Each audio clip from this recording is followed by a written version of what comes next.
మా latest videos కోసం మా ఈ తెలుగు న్యూస్ ఛానల్ సబ్స్క్రైబ్ చేసి గంట సింబల్ యాక్టివేట్ చేసుకోండి. ఈరోజే జనవరి 1 ఆంగ్ల నూతన సంవత్సరం ప్రారంభమయ్యే రోజు, పైగా సోమవారంతో కలిసి వచ్చిన అద్భుతమైన రోజు. మార్గశిర సోమవారంతో నూతన సంవత్సరం ప్రారంభం అవ్వటం చాలా విశేషం.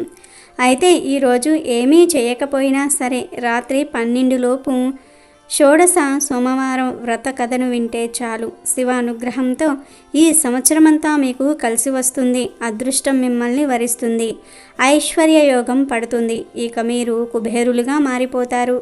అష్టైశ్వర్యాలతో భోగభాగ్యాలతో జీవిస్తారు. తిరిగిలేని రాజయోగం పడుతుంది. ఇక మీకు ఈ సంవత్సరంలో అన్ని శుభాలే జరుగుతాయి. మరి ఈరోజు వినవలసిన ఆ శివయ్య కథలను విందాం.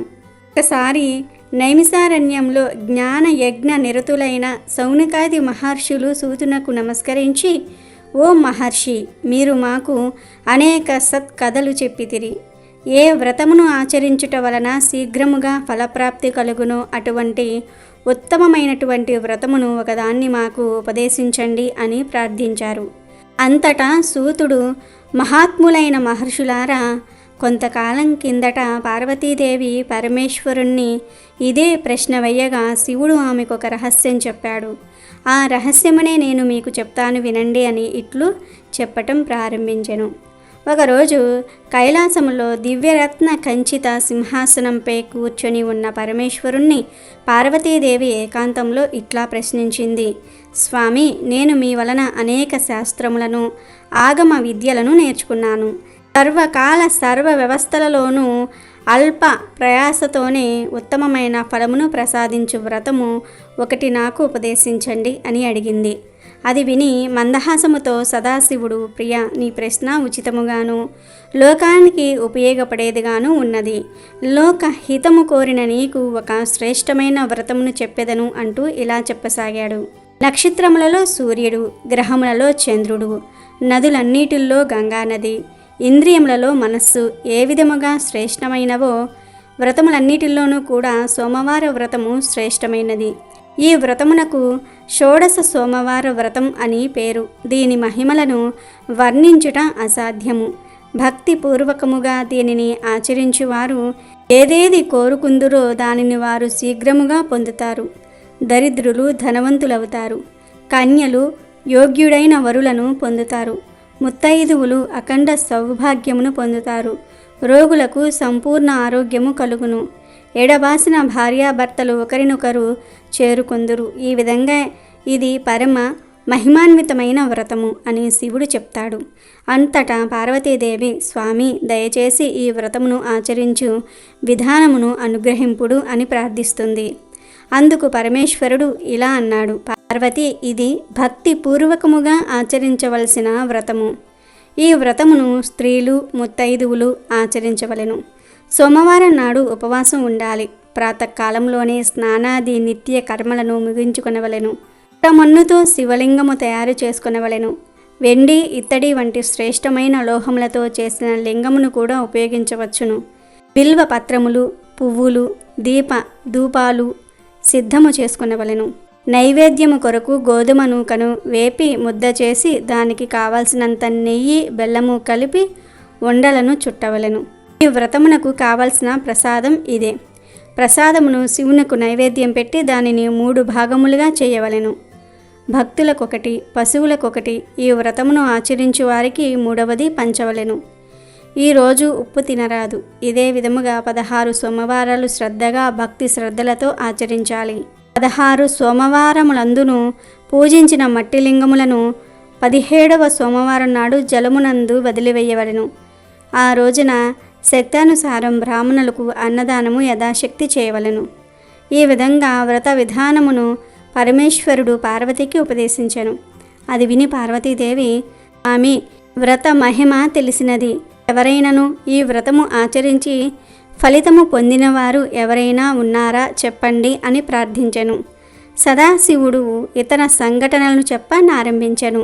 చాలా కాలం క్రితం భరతఖండంలో పుణ్యాత్ముడైన చిత్రవర్మ అనే రాజు ఉండేవాడు. అతనుకు పుత్రులు అనేకులు ఉండిరి. పుత్రిక కొరకు పార్వతిని ప్రార్థించగా ఆడపిల్ల జన్మించెను. సర్వగుణ సంపన్నురాలైన ఆ శిశువునకు 14వ సంవత్సరమున వైధవ్యము ఖచ్చితముగా ప్రాప్తించును అని జ్యోతిష్యులు తెలిపారు. అది తెలిసిన రాజు దుఃఖితుడైనాడు. శోకంతో పీడింపబడుతున్న రాజునకు జ్యోతిష్యులు దీనికి పరిహారం తెలిపిరి. రాజు ఆ ఆడ శిశువుకు సీమంతి అని పేరు పెట్టి అల్లారు ముద్దుగా పెంచాడు. రాజకుమార్తె అయిన సీమంతి పూర్ణ చంద్రుని వలె పెరుగుచూ ఉండెను. యుక్త వయసు వచ్చిన తర్వాత ఆమెను రాజు కుమారుడైన చంద్రాగదునకు ఇచ్చి చిత్రవర్మ వివాహం చేసెను. ఇల్లరికము వచ్చిన అల్లునితో రాజుకు కాలము సంతోషముగా గడుచుచూ ఉండెను. ఇట్లుండగా ఒక రోజున చంద్రాంగదుడు జలక్రీడ కోరి యమునా నదికి వెళ్ళెను. దురదృష్టం చేత ఆ యువకుడు నది సుడిగుండంలో చిక్కుకుపోయి మరణించెను. ఈ విషయం తెలిసి రాజు పరివారమునకు ఎనలేని దుఃఖము కలిగెను. సీమంతిని కూడా సహగమనమునకు సిద్ధపడెను. అంతటా యజ్ఞవల్క మహాముని భార్య అయిన మైత్రేయి అచటకు వచ్చి సీమంతినితో, పుత్రి, చింతించవలదు. నేను నీకొక వ్రతమును ఉపదేశిస్తాను. దాని వలన వైధవ్యము నుండి నీకు నివృత్తి కలుగుతుంది అని చెప్పి 16 సోమవారాల వ్రతము ఉపదేశించెను. మైత్రేయి ఉపదేశించిన ప్రకారము చెప్పినది చెప్పినట్లుగా సీమంతిని కూడా భక్తితో వ్రతమును ఆచరించెను. ఆ వ్రత ప్రభావం వలన నాగలోకమునకు చేరిన చంద్రాగతుడు నాగరాజుచే సన్మానింపబడి సురక్షితంగా రాజధానికి మరలి వచ్చెను. సీమంతిని కలుసుకునేను. దాంతో అందరూ సంతోషించారు. ఈ విధంగా ఎడబాసిన పతిపత్నులు వ్రతమాచరించటంచే మరలా ఒకటయ్యారు. సదాశివుడు పార్వతీదేవికి మరి ఒక సంఘటనను కూడా ఇలా చెప్పసాగాడు. మహా తపస్వి అయిన మృకుందునకు సంతాన ప్రాప్తి కలగకపోగా అతను తపస్సు చేసి సదాశివుణ్ణి పుత్ర భాగ్యము కొరకు ప్రార్థించెను.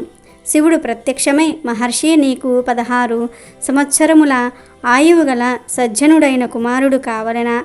100 సంవత్సరములు ఆయువు గల అసమర్థుడైనటువంటి పుత్రుడు కావలెనా అని ప్రశ్నించెను. అప్పుడు ఋషి, నాకు 16 సంవత్సరముల ఆయువు గల గుణవంతుడైన పుత్రుడు చాలు అని అనెను. అలా శివుని అనుగ్రహంతో మార్కండేయుడు అనే సత్పుత్రుడు జన్మించెను. ఆయువు మిగియుచూ ఉండగా మార్కండేయుడు భక్తితో 16 సోమవారాల వ్రతమును ఆచరించి శివుని కృపకు పాత్రుడై చిరంజీవి అయ్యెను. అంతేకాదు, ద్వాపరయుగంలో శ్రీకృష్ణుడు సమంతకమణిని అపహరించినన్న అపవాదు వచ్చెను. దాని నివారణ కొరకే అతను జాంబవతినిపై విజయం సాధించి మణిని సంపాదించి జాంబవతిని పెళ్లి చేసుకునెను. సంతానము లేనందున ఆమె 16 సోమవారాల వ్రతము ఆచరించగా సంతాన ప్రాప్తి కలిగెను. జాంబవతికి బిడ్డకు సాంబ అని పేరు పెట్టిరి. శ్రీకృష్ణుడు ఈ వ్రతమును వృద్ధుడు యోగ్యుడు అయిన బ్రాహ్మణునికి ఉపదేశించెను అని సూతుడు సౌనకాది మునులతో చెప్పెను. ఒకసారి పార్వతీదేవి పరమేశ్వరుని ఇలా అడిగింది. స్వామి, నాదొక సందేహం అని చిరునవ్వుతో అంది పార్వతీదేవి. ఏమది అని అడిగాడు శివుడు. మీకు భక్తులంటే ఇష్టమా, లేక తాపసులంటే ఇష్టమా, లేక బ్రహ్మజ్ఞానులంటే ఇష్టమా అని ప్రశ్నించింది. అందరూ నాకు ప్రీతిపాత్రులే, కానీ పరోపకారం కోసం ప్రాణత్యాగం చేసే త్యాగమూర్తులంటే మరింత ఇష్టం అన్నాడు శివుడు. అలాంటి త్యాగమూర్తులు ఎవరైనా ఉన్నారా అని అడిగింది పార్వతీదేవి. ఎందుకు లేరు, అలా చూడు అని భూలోకం వైపు చూపించాడు శివుడు. చూసింది పార్వతీదేవి. అది ఒక పర్వతారణ్య ప్రాంతం. కిలకిల నవ్వుతూ పరిగెత్తుతూ వస్తోంది ఆహుక. ఆమెను ఆట పట్టిస్తూ తరుముతూ వస్తూ ఉన్నాడు ఆహుకుడు. వారిద్దరూ కూడా బిల్ల జాతికి చెందిన అడవిక దంపతులు. పరిగెత్తుతున్న ఆహుక చెయ్యి పట్టుకుని బలంగా లాగాడు ఆహుకుడు. ఆమె అతని గుండెల్లో బందీ అయ్యింది. వదిలేయ్ మామ అంటూ సిగ్గుల మొగ్గ అవ్వుతూ గారాలు పోయింది ఆహుక.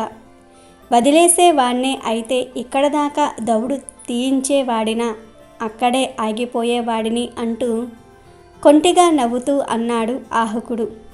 అరచేతుల్లో ముఖం దాచుకుంది ఆహుక.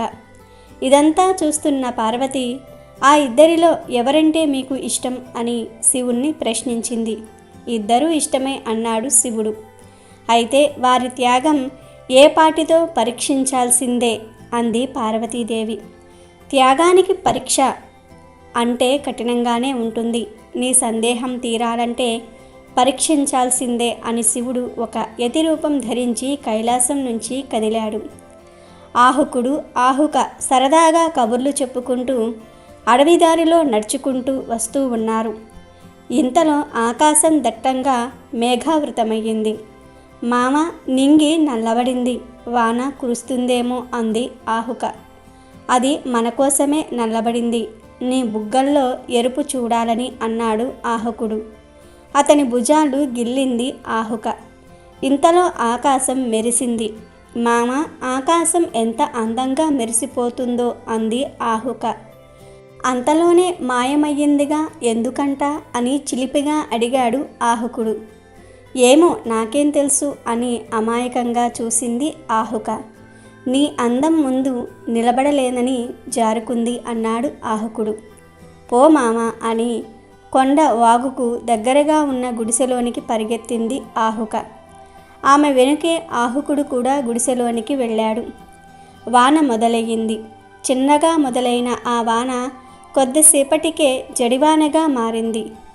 గుడిసె లోపల ఒకరి కౌగిలిలో ఒకరు ఒదిగిపోయి ప్రకృతిని మర్చిపోయి కబుర్లాడుకుంటూ ఉన్నారు ఆహుకుడు, ఆహుక. వాన తీవ్ర రూపాన్ని దాల్చింది. వాగులు, వంకలు ప్రవహిస్తూ ఉన్నాయి. ఇవేమీ వారిద్దరికీ తెలియటం లేదు. ఇంతలో వారి గుడిసె తలుపు ఎవరో కొట్టిన శబ్దం వచ్చింది. బాహ్య ప్రపంచంలోనికి వచ్చారు ఇద్దరు. తిరిగి తలుపు కొట్టిన చప్పుడు మళ్ళీ వచ్చింది. ఇద్దరూ వెళ్ళి తలుపు తీశారు. గుమ్మం దగ్గర బాగా తడిసిపోయి వణుకుతూ నిలబడి ఉన్నాడు యతి రూపంలో వచ్చిన శివుడు. వర్షం బాగా వస్తోంది. చాలా దూరం నుంచి నడిచి వస్తూ ఉన్నాను. ఈ రాత్రికి మీ గుడిసెలో గడపాలనుకుంటున్నాను అన్నాడు యతి రూపంలో ఉన్న శివుడు. స్వామి, మాకు ఉన్న స్థలం చాలా చిన్నది, మా ఇద్దరికే చాలదు. బయట గాలి వాన, మీరా ఋషుల్లా ఉన్నారు.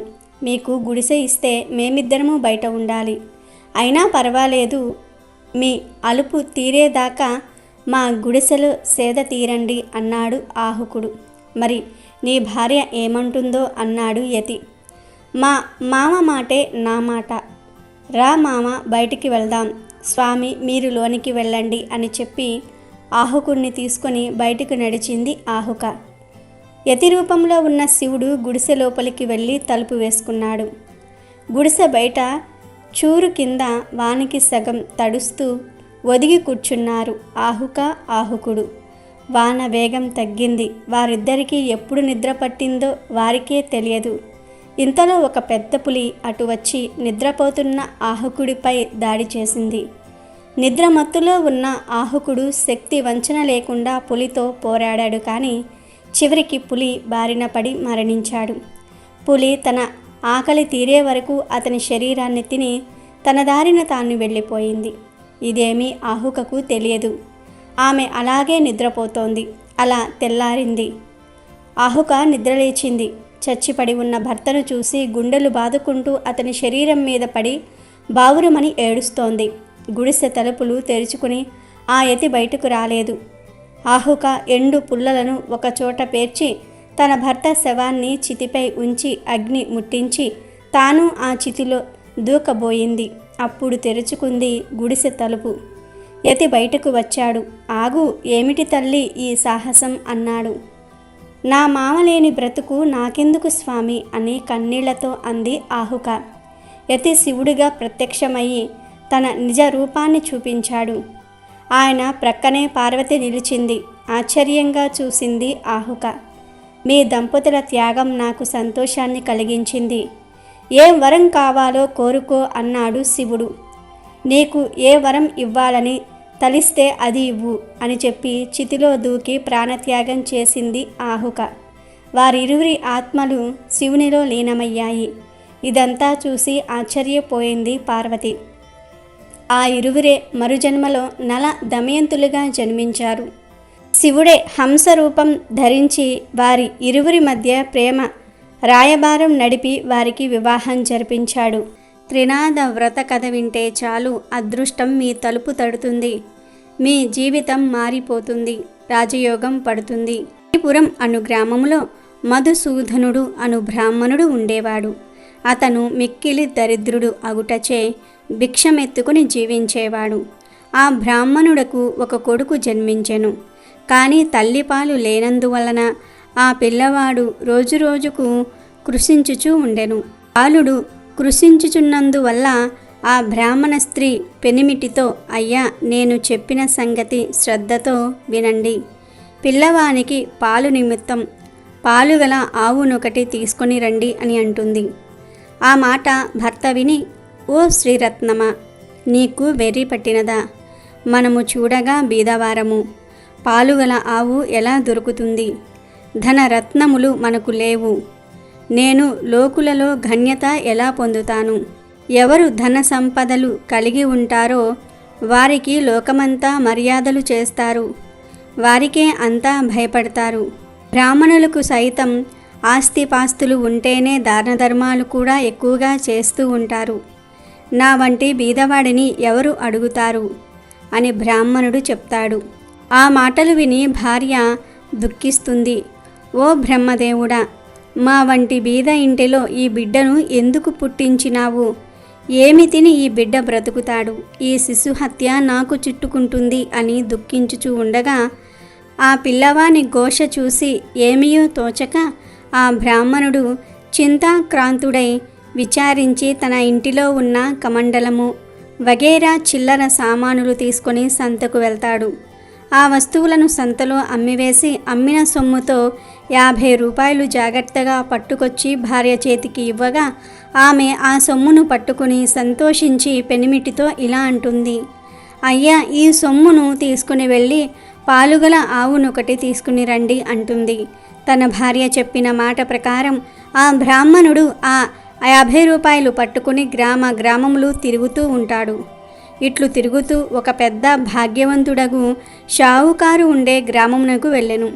ధనధాన్యాలు కలిగి కుబేరునితో సరి సమానంగా ఆ షావుకారు ఉండెను. దైవ ఘటన మాత్రం వేరే ఉన్నది. తన ఆవులలో బోధ అను ఒక ఆవు ఒకటి ఉండెను. అది మిగులు దుష్టబుద్ధి కలది. పైకి మేతకు వెళ్తే పరుల వ్యవసాయంలో చొరబడి తినివేస్తూ ఉండేది. ఒక దినము షావుకారు చూస్తూ ఉండగానే పేదవాని పొలంలో చొచ్చి తినేస్తూ ఉంటుంది. అది చూసి ఆ షావుకారు అతి కోపంతో ఏమనుకుంటున్నాడంటే, దీని ముఖం చూడకుండా ఈ ఆవును ఇప్పుడే అమ్మివేస్తాను. అది విలువగల ఆవు అయితే కాని ఈ దుష్టబుద్ధి గల ఆవును 50 రూపాయలకైనా సరే ఇచ్చేస్తాను అని అనేసరికి ఆ బ్రాహ్మణుడైన మధుసూదనుడు ఆ మాటలు విని ఆ షావుకారుతో ఇట్లనెను, ఓ షావుకారు, వినండి. అది విలువగల ఆవు అయినప్పటికీ మీరు దానిని 50 రూపాయలకు అయినా సరే అమ్మేస్తాను అని అన్నారు. 50 రూపాయలు నేను ఇచ్చి వేస్తాను.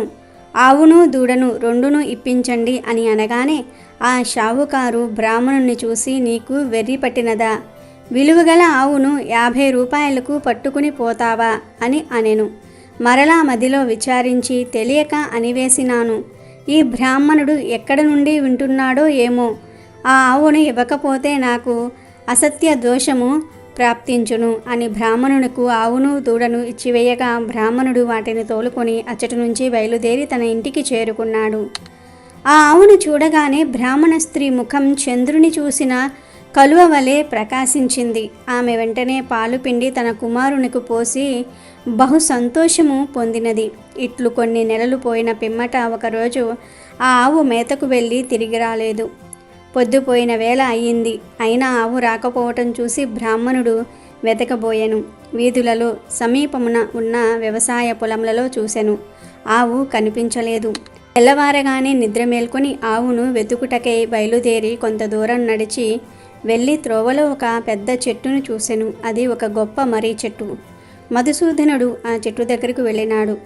బ్రాహ్మణుడికి తెలియని విషయం ఏమిటి అంటే, ఆ చెట్టుపైన 3 మనుషులు కూర్చున్నారు. వారు ఎవరు అనగా బ్రహ్మ, విష్ణువు, మహేశ్వరులు. వారే త్రిమూర్తులు. అటువంటి చెట్టు క్రింద బ్రాహ్మణుడు కూర్చుని ఆయాసం తీర్చుకొని పోవుచూ ఉండగా త్రిమూర్తులు బ్రాహ్మణుని పిలిచి, ఓ బ్రాహ్మణుడా, నీవు నీ మనసులో ఎందుచేత దుఃఖము కలిగి ఉన్నావు? నీవు ఎక్కడికి వెళ్ళుచూ ఉన్నావు?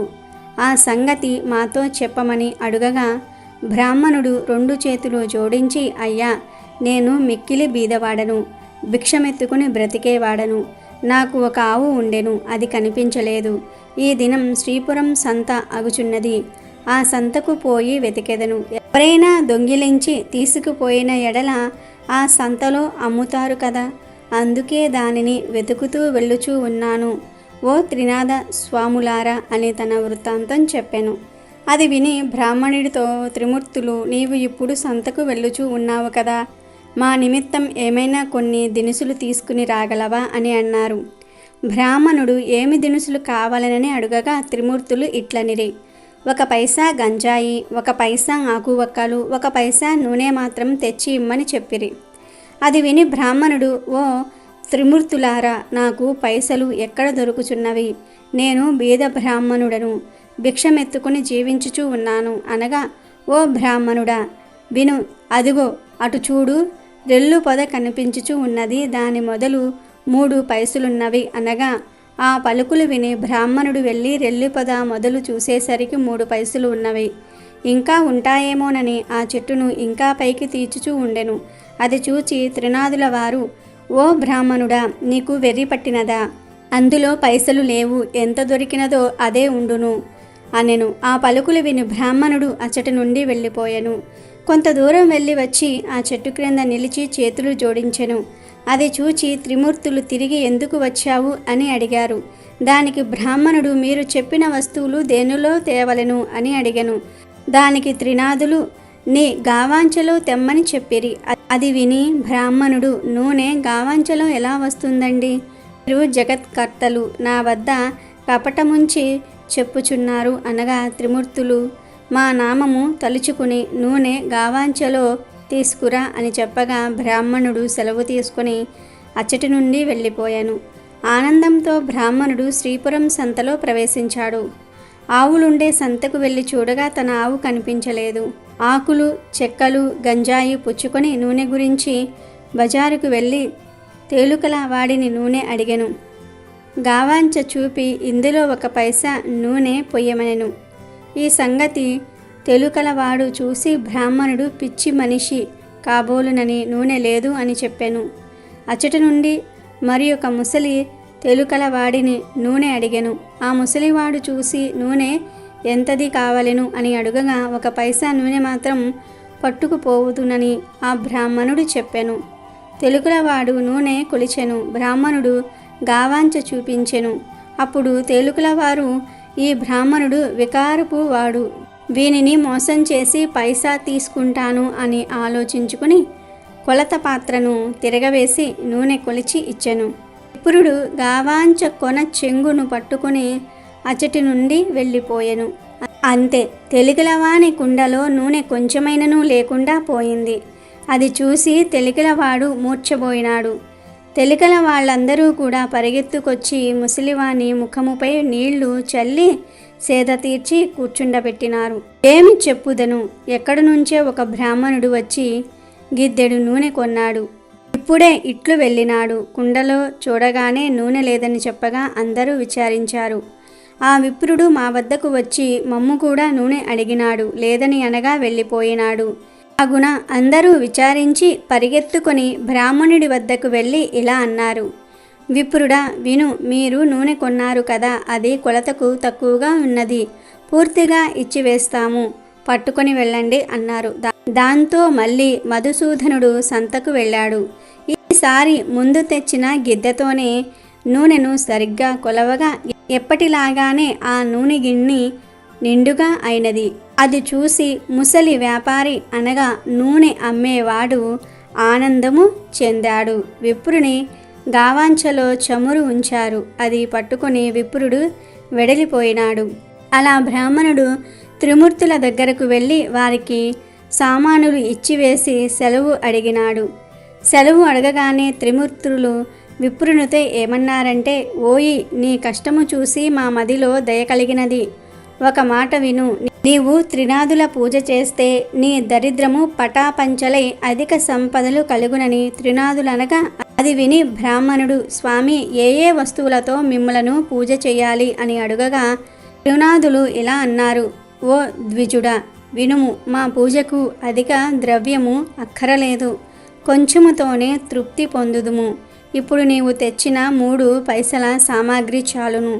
త్రిమూర్తుల పూజ ద్రవ్యములు ఇంతే. మాకు వీటితోనే పూజ చెయ్యుము. మట్టి చిలుమల యందు గంజాయి నిలిపి అందులో నిప్పుతో ధూపము వెయ్యవలెను. దీప ప్రమ్మిదలు 3 వేసి అందులో చమురు వేసి వత్తులు వేసి ఆకు చెక్కలు జాగ్రత్త చేసి ఉంచి రాత్రి తొలిజాములో నీ ఇంటిలోనికి నీ స్నేహితులను పిలిచి పూజా ద్రవ్యములు తెచ్చి అచట ఉంచి సకల పదార్థములను స్వాములకు సమర్పించవలెను. అలా చేస్తే సకల పాపములు నశించును అని త్రిమూర్తులు మధుసూదనుడితో చెప్పెను. అది విని మధుసూదనుడు పూజ చేయుటకు ఉపక్రమించెను. చెట్టు మొదటనే పూజ ఆరంభించి గంజాయి ముందు తయారుపరచాడు. ఇప్పుడు త్రిమూర్తులు నీ గావాంచ చెంగు చీరి వర్తులు చేయమనగా ద్విజుడు, నేను బీద బ్రాహ్మణుడను, భిక్షమెత్తుకుని దినమును గడుపుకొని కుటుంబ పోషణ చేసుకుంటూ ఉంటాను. అన్న వస్త్రములకు బహు కష్టపడుచున్నాను. దీపము ముట్టించుటకు అగ్గి లేదు. నా గావాంచ వత్తులకు ప్రాప్తమైనది. నా ఆవు దొంగల పాలైనది. నా కుటుంబము ఉపవాసంతో ఎదురు చూస్తూ ఉంటారు. నేను ఎలా మనస్ఫూర్తిగా పూజ చేస్తాను అని ఏవగించుకొని ద్విజుడు కూర్చున్నాడు. అది చూసి త్రిమూర్తులు, ఓ ద్విజుడా, మదిలో చింతపడకు. నీ ఆవు పెయ్య దొరుకుతాయి. నీవు నీ కుటుంబము సౌఖ్యముగా ఉంటారు. వస్త్రములు కూడా దొరుకునని చెప్పినారు.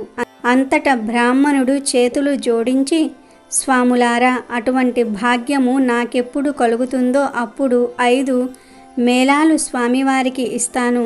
ఈ మాట సత్యమని చెప్పినాడు. దీపము వెలిగించుటకు అగ్గి లేదే, నేను ఏమి చేయగలను అనగా త్రిమూర్తులు, ఓ బ్రాహ్మణుడా, నీ 2 నేత్రములు మూసుకో అన్నారు. వెంటనే బ్రాహ్మణుడు నేత్రములు మూసుకోగా అకస్మాత్తుగా దీపము వెలిగినది. అది చూసి బ్రాహ్మణుడు ఆనందించి స్వామికి మేళ సమర్పించాడు. మేళ ఇచ్చివేసి ఆనందంతో బ్రాహ్మణుడు చేతులు జోడించి సాష్టాంగ నమస్కారాలు చేశాడు. మధుసూదనుడు అలా త్రినాద పూజ చేసి త్రిమూర్తుల వద్ద సెలవు పొంది కొంచెము దూరము నడిచి వెళ్తూ ఉండగా త్రోవలో ఆవును దూడను చూసి సంతోషించి, త్రినాథుల వారు నాయందు దయ ఉంచి ఆవును పెయ్యను తెచ్చి ఇచ్చినారు.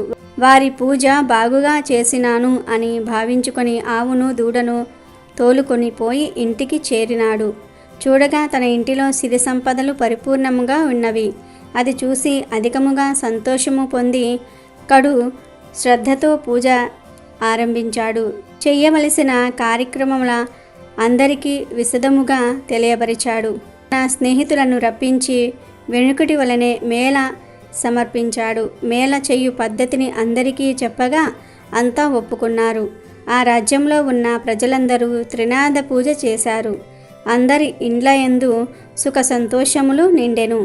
దానివల్ల షావుకార్లు అందరూ కూడా వ్యాపారులు మూసివేసినారు.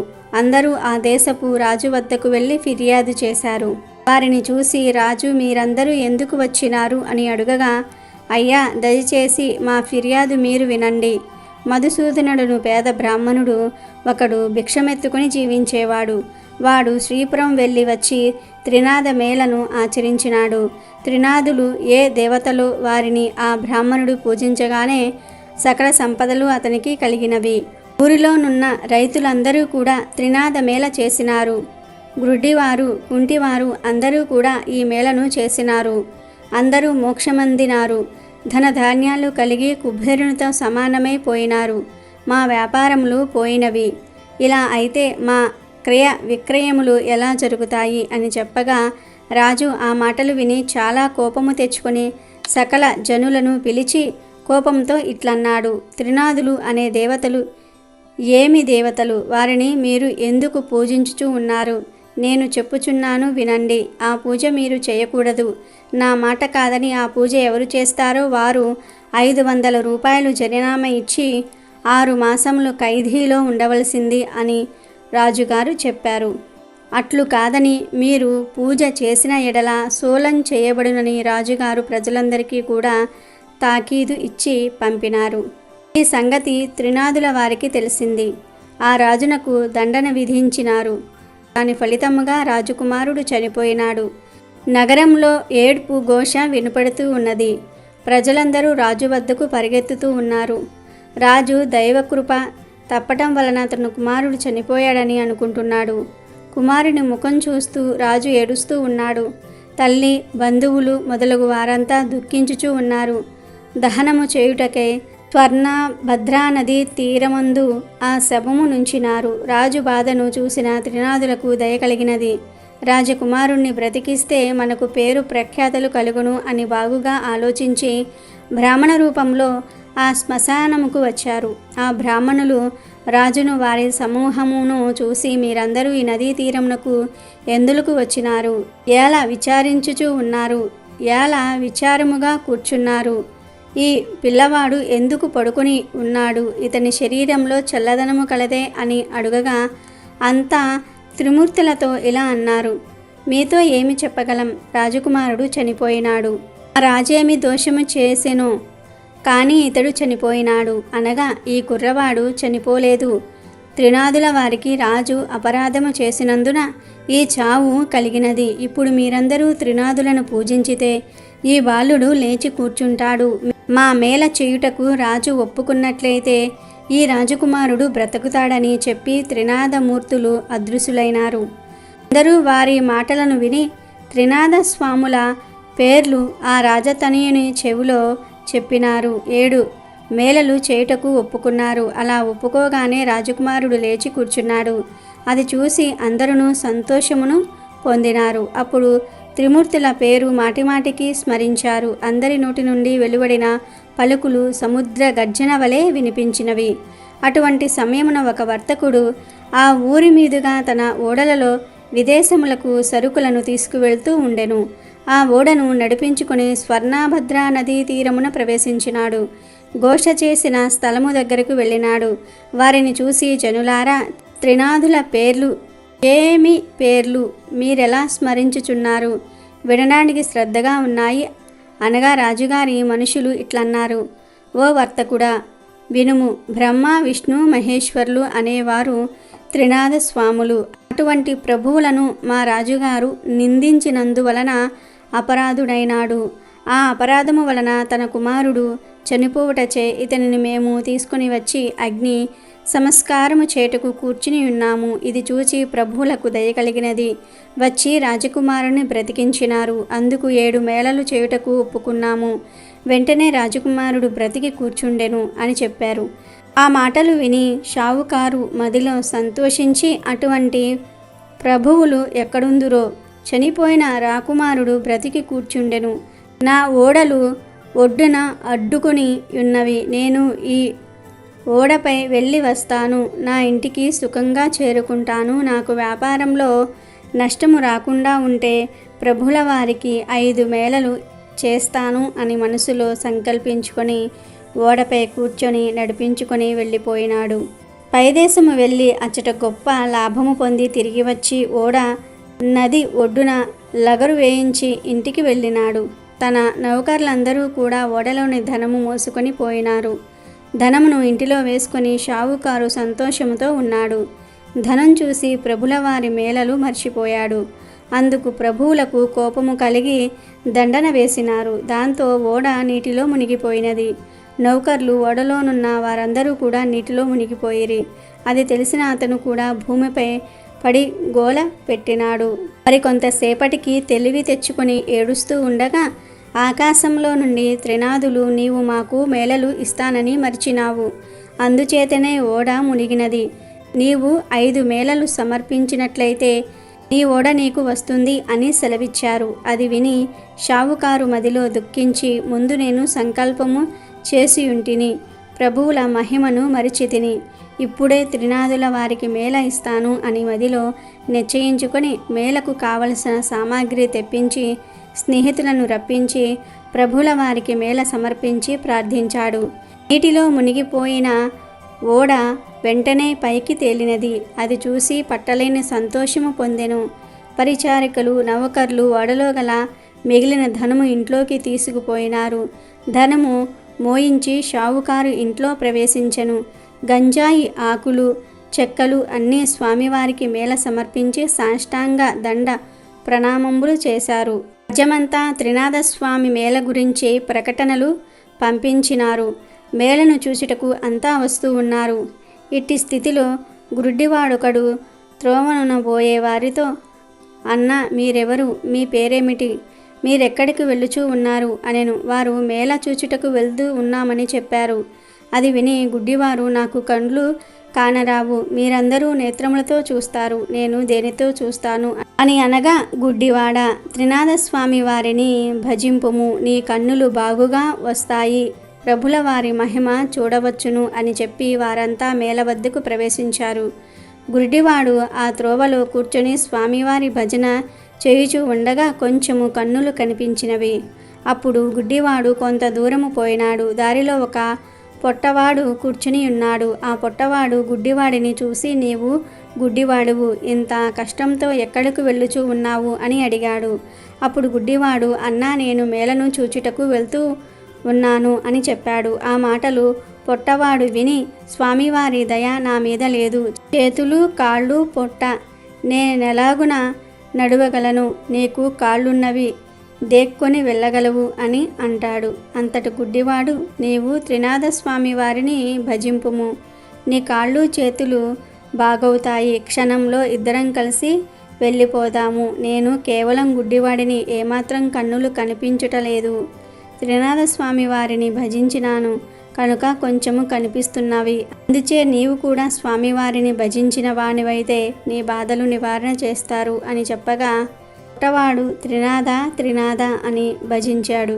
గుడ్డి అన్న, నీకు కాళ్ళు ఉన్నవి, నడవగలవు, నేను ఎలాగూ నడవగలను, నన్ను నీ భుజము మీద కూర్చుండబెట్టుకొని నెమ్మదిగా నడిచి వెళ్ళు, నేను త్రోవ చూపుతూ ఉంటాను, నిశ్చయంగా ఇద్దరము మేళకు చేరుకుందాము అని పొట్టవాడు చెప్తాడు.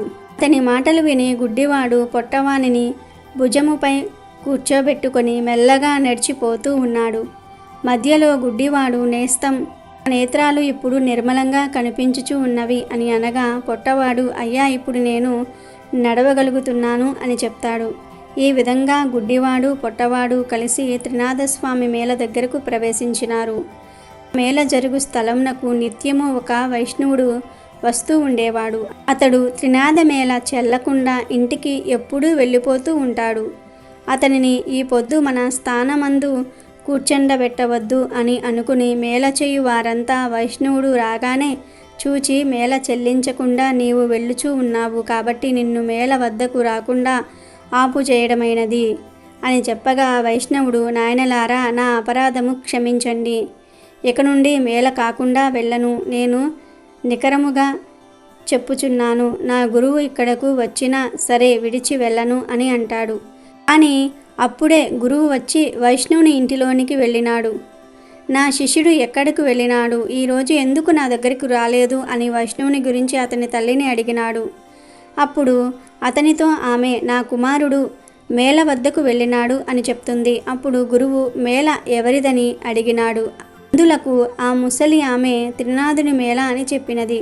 ఆ మాటలు విని గురువు అక్కడకు వెళ్ళి చూడగా అంతా స్వామివారిని భక్తి శ్రద్ధలతో పూజ చేస్తూ ఉన్నారు. అది చూసి గురువుకు కోపం వచ్చి బాగా తిట్టి మేళ స్థలమును సామాగ్రిని కాలితో తన్నివేశారు. తర్వాత వైష్ణవుని పట్టుకొని బరబరా లాక్కుపోయాడు. కొంత దూరము వెళ్ళేసరికి బోరున వర్షము కురియసాగినది. కటిక చీకటి కావటం వలన త్రోవ కనిపించటం లేదు. గురు శిష్యులు చెల్లా చెదురై అతి కష్టం మీద గురువుగారి ఇంటికి చేరుకున్నారు. గురువు ఇంటిలో చూడగా అతని తల్లి గడప వద్ద కూర్చుని ఏడుస్తూ ఉన్నది. గురువు ఆశ్చర్యపడి లోనికి పోయి చూడగా అతని భార్య కుమారుడు చనిపోయినారు. వారిని చూసి గురువు మూర్ఛపోయినాడు. శిష్యుడు పట్టుకుని లేపి కూర్చుండబెట్టి ముఖముపై నీళ్లు చల్లి, అయ్యా, తమరు త్రినాథస్వామి వారికి అపరాధాలు చేశారు, త్రినాథ మేళను పాడు చేసినారు, అందుకే మీకు ఈ దుస్థితి కలిగినది. మీరు నిష్ఠతో స్వామివారి మేళను చేసిన ఎడల మీ భార్య కుమారులు బ్రతుకుతారు అని శిష్యుడు చెప్పగా, ఆ మాటలు విని గురువు 5 మేళలు ఇచ్చుటకు ఒప్పుకొనగా వెంటనే భార్య కుమారులు లేచి కూర్చున్నారు. త్రినాథ మేళ పాడు చేసినందుకు నాకు తగిన శిక్ష వేసినాడు స్వామి. నేను మూర్ఖుడను, అధముడను, ప్రభుల వారి మహిమ తెలుసుకొనలేకపోతిని అని ప్రభుల వారిని క్షమాపణ వేడి మేళలకు కావలసిన పదార్థములు యావత్తూ తెప్పించి అందరితో కలిసి మేళ సమర్పించాడు. నూనె కాండము చెల్లినది, ప్రభుల వారి పూజ కావచ్చినది. ఆకులు చెక్కలు గంజాయిని అందరూ కూడా పంచుకుని సేవించి సుఖమనుభవించారు. ఈ చరిత్ర ఎవరు వింటారో వారికి కుష్ఠివ్యాధి గ్రుడ్డితనము కూడా పోయి తరిస్తారు. పుత్రులు లేని స్త్రీ నిర్మలంగా వింటే పుత్రులు పుడతారు. ఎవరైనా కొంటిగా హాస్యము చేసిన ఎడల నడ్డితనము గుడ్డితనము కలుగుతుంది. శివుడు ఈ పేరు వింటే పార్వతి, గంగా, నాగేంద్రుడు గుర్తుకు వస్తారు. అలాగే మరో పేరు కూడా ప్రముఖంగా గుర్తుకు వస్తుంది, అదే నంది. నంది శివుని వాహనం. శివుడు ఎటు వెళ్ళినా నందిని తీసుకువెళ్తాడు. ఇది మనందరికీ తెలిసిన విషయమే. అయితే అసలు నందికి కైలాసంలో శివుడితో పాటు ఉంటూ శివుడికి వాహనంలా మారే అదృష్టం ఎలా వచ్చింది? అది తెలియాలంటే ఈ కథ తెలుసుకోవాల్సిందే. పూర్వం శిలాద అనే మునీశ్వరుడు ఉండేవాడు. ఆయనకు పిల్లలు లేకపోవటంతో శివుణ్ణి తలుచుకుంటూ తపస్సు చేయటం మొదలుపెట్టాడు. శివుని భక్తిలో మునిగిపోయి శిలాద కొన్నేళ్ల పాటు తపస్సు చేస్తూనే ఉండిపోయాడు. శిలాద భక్తికి మెచ్చిన శివుడు శిలాద ముందు ప్రత్యక్షమై శిలాద అని పిలిచాడు. శివుని స్వరం విని శిలాద చిన్నగా కళ్ళు తెరిచి చూశాడు. కళ్ళెదుట సాక్షాత్తు శివుడే ఉండటంతో శిలాద ఆనందానికి అవధులు లేకుండా పోయాయి. తన మాటలు ఆనంద భాష్పాల రూపంలో బయటికి వచ్చాయి. అప్పుడు శివుడు శిలాద వైపు చూస్తూ, నీకేం వరం కావాలో కోరుకో శిలాద అని అడిగాడు. అప్పుడు శిలాద శివుడితో, స్వామి, నాది ఒకే ఒక్క కోరిక, నాకు పిల్లలు లేరు. నాకు అయోనిజుడైన ఒక కుమారుణ్ణి ప్రసాదించు అని అడిగాడు. ఆ మాటలు విన్న శివుడు శిలాద వైపు చూస్తూ చిరునవ్వుతో, నీ కోరిక త్వరలోనే నెరవేరుతుంది అని చెప్పి అదృశ్యమయ్యాడు. ఓవైపు శివుని దర్శనం, మరోవైపు శివుని వరం. ఇంకేముంది, శిలాద ఆనందంగా ఇంటికి వెళ్ళాడు. శివుడి రూపాన్ని తలుచుకుంటూ నిద్రపోయాడు. మరుసటి రోజు శిలాద పొలానికి వెళ్ళి పొలం దున్నబోతూ ఉండగా ఒక పసిబిడ్డ కనిపించాడు. సూర్యుడిలా మెరిసిపోతున్న ఆ బిడ్డను దగ్గరకు తీసుకుని అలాగే చూస్తూ ఉండిపోయాడు శిలాద. ఇంతలో శిలాద ఆ బిడ్డను తీసుకుని వెళ్ళి పెంచి ప్రయోజుణ్ణి చెయ్యి అని ఆకాశవాణి వినిపించింది. శిలాద ఆనందంగా ఆ బిడ్డను తీసుకుని వెళ్ళాడు. ఆ బిడ్డకు నంది అని పేరు కూడా పెట్టాడు. నంది అంటే సంతోషాన్ని కలిగించేవాడని అర్థం. నంది చాలా తెలివైన అబ్బాయి. ఎలాంటి విషయాన్నైనా సరే సులువుగా నేర్చుకోగలడు. నంది తెలివితేటలు, ప్రవర్తన చూసి శిలాద చాలా సంతోషంగా ఉన్నాడు. శివుని వరాన నంది శిలాద ఇంట్లో అడుగు పెట్టడంతో శిలాదకు సంవత్సరాలు రోజులుగా సంతోషంగా గడిచిపోయాయి. నేళ్ల తర్వాత మిత్ర, వరుణ అనే ఇద్దరు సాధువులు శిలాద ఇంటికి వచ్చారు. శిలాద వారిని సాధారణంగా ఆహ్వానించి అతిథి మర్యాదలు చేశాడు. అంతేకాదు వారిని తన ఇంట్లో విశ్రాంతి తీసుకోవాలని కోరాడు. దానికి సాధువులు అంగీకరించారు. శిలాద వెంటనే నందిని పిలిచి వీరు ఇక్కడున్నంతకాలం ఏ లోటు రాకుండా జాగ్రత్తగా చూసుకోమని చెప్పాడు. నంది తన తండ్రి శిలాద చెప్పినట్లే ఇద్దరు సాధువులను చాలా బాగా చూసుకున్నాడు. 2 రోజుల తర్వాత ఇద్దరు సాధువులు తమ ప్రయాణాన్ని తిరిగి కొనసాగించటం కోసం శిలాద ఇంటి నుంచి బయలుదేరారు. వారు వెళ్తూ శిలాదను, నందిని దీవించారు. ముందుగా శిలాదను ఆయురారోగ్యాలతో కలకాలం సంతోషంగా జీవించు అని దీవించారు. అనంతరం నంది సాధువుల పాదాలకు నమస్కరించాడు. సాధువులు నంది వైపు విచారంగా చూస్తూ, జాగ్రత్తగా ఉండు, నీ తల్లిదండ్రులకు, గురువులకు మంచి పేరు తీసుకురా అని దీవించి వెళ్ళిపోయారు. నందిని దీవించే సమయంలో సాధువులు విచారంగా ఉండటం గమనించిన శిలాద వారి వెనుకే కంగారుగా పరిగెత్తుకుంటూ వెళ్ళాడు. అలా వెళ్ళి వారు ముందు నిల్చొని ఆయాసపడుతూ, మీరు నా కుమారుణ్ణి దీవించే సమయంలో విచారంగా ఉన్నారు ఎందుకు? ఏదైనా జరగరానిది జరుగుతుందా అని అడిగాడు. అప్పుడు మిత్ర శిలాద వైపు బాధగా చూస్తూ, నీ కుమారుని దీర్ఘాష్మన్ భవ అని దీవించలేను అన్నాడు. ఆ మాట విని శిలాదకు ఏం అర్థం కాక నా కుమారుడికి ఏం జరగబోతుంది అని బాధగా అడిగాడు. అప్పుడు వరుణ శిలాద వైపు చూసి, నీకు ఈ విషయం చెప్పాలంటే బాధగా ఉంది, కానీ చెప్పక తప్పటం లేదు. నీ కుమారుడు పూర్ణాయుష్యుడు కాదు అని చెప్పి వెళ్ళిపోయాడు. అది విని శిలాద ముఖం ఒక్కసారిగా విషాదంగా మారిపోయింది. ఇన్ని రోజులు నందే తన ప్రపంచం అనుకున్నాడు. కానీ ఇప్పుడు ఆ నంది దూరమవుతున్నాడని తెలిసి కుప్పకూలిపోయాడు. సమయం గడుస్తుంది, కానీ తాను మాత్రం బాధతో అక్కడే ఆగిపోయాడు.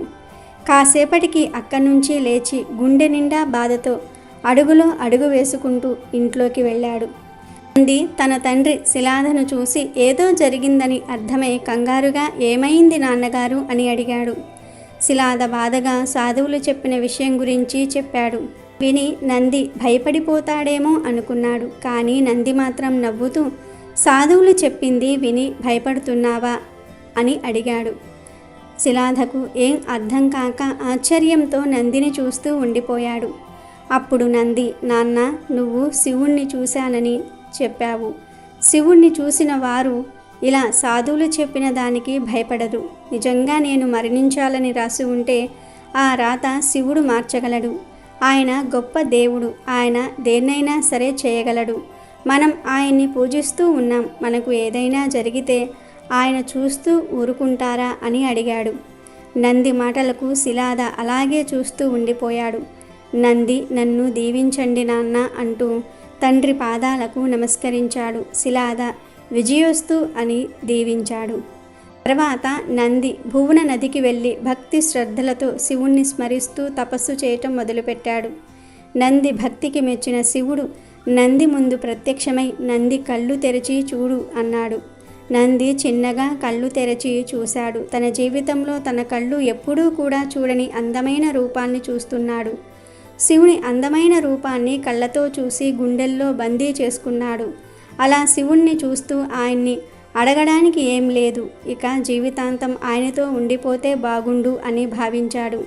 అప్పుడు శివుడు నంది వైపు చూస్తూ, నంది, నీ భక్తి నన్ను ఇంత దూరం తీసుకొచ్చింది. నీకేం వరం కావాలో కోరుకో అని అడిగాడు. నంది తనకు తెలియకుండానే, స్వామి, నాకు ఎప్పటికీ మీతో ఉండిపోవాలని ఉంది అన్నాడు. శివుడు చిన్నగా నవ్వి, నేను ప్రయాణించే నా వాహనం ఎద్దు దూరమయ్యింది. నీ ముఖం ఎద్దులా మారితే నువ్వు నాతో పాటు కైలాసంలో ఉండవచ్చు. నా గణాలకు అధిపతి కూడా అవుతావు. అంతేకాదు, నువ్వు ఎప్పటికీ నాకు వాహనంలా స్నేహితుడిలా ఉంటావు అని అన్నాడు. నంది ఆనంద బాష్పాలతో శివుణ్ణి చూస్తూ ఏమీ మాట్లాడక అలా ఉండిపోయాడు. ఆ తర్వాత శివుడు నందికి ఎప్పటికీ తనతో ఉండే వరాన్ని ప్రసాదించాడు. అప్పట్నుంచి నంది ఎద్దు ముఖంతో శివుడికి వాహనంలా గణాలకు అధిపతిగా మారిపోయాడు. కాబట్టి ఈరోజు రాత్రి 12 లోపు ఈ వీడియో చూస్తే చాలు, ఈ కథలు వింటే చాలు. శివానుగ్రహంతో ఈ సంవత్సరమంతా మీకు కలిసి వస్తుంది. అదృష్టం మిమ్మల్ని వరిస్తుంది. ఐశ్వర్య యోగం పడుతుంది. ఇక మీరు కుబేరులుగా మారిపోతారు. అష్టైశ్వర్యాలతో భోగభాగ్యాలతో జీవిస్తారు. తిరిగిలేని రాజయోగం పడుతుంది. ఇక మీకు ఈ సంవత్సరంలో అన్ని శుభాలే జరుగుతాయి. అమెజాన్లో బెస్ట్ డిస్కౌంట్స్ కోసం వీడియో డిస్క్రిప్షన్లో లింకు ఉంది, చూడండి. అలాగే మా టెలిగ్రామ్ ఛానల్ సబ్స్క్రైబ్ చేసుకోండి.